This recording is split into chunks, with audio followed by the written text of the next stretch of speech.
We welcome everyone to the Animals channel.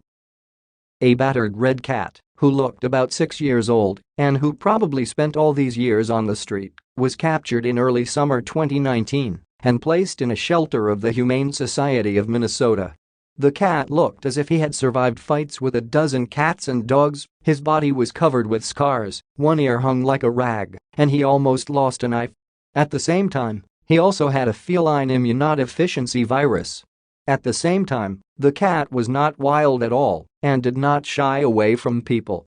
On the contrary, he turned out to be very affectionate, and when someone stroked him, he immediately began to purr. At the shelter, the cat was given the nickname Bruce Willis and began to look for his owner. Bruce greeted everyone who came to choose a cat with purring and love, but alas, people mostly took either kittens or more cute cats. Bruce couldn't possibly get the right chance. However, on August 8, everything changed. It was then that a woman named Sandra went to the shelter's Facebook page, and when she began to look through photos of cats that were looking for owners, her eyes immediately came across a picture of Bruce. And I was just struck to the heart.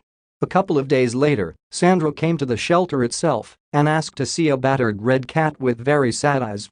She really liked Bruce, but Sandra was still not ready to get herself an animal on a permanent basis. In addition, the owner of the house, where she rented an apartment, established the rule no cats or dogs. Therefore, Sandra returned home from the orphanage without Bruce, but with the hope that someone would take him soon. Sandra then came to the shelter more than once to talk to the cat, but a month passed and Bruce still did not have an owner. And it broke Sandra's heart. And then she finally decided.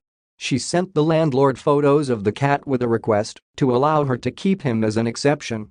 And the landlord couldn't stand it and allowed it. He said, "How can you say no to those eyes?" and signed the paper. Soon Bruce found himself in Sandra's house, and he immediately began to behave here as if he had been living there for a long time. He stretched out on the floor and purred when the woman began to stroke him. He purred the whole first night. And since that day, he has been following me everywhere I go.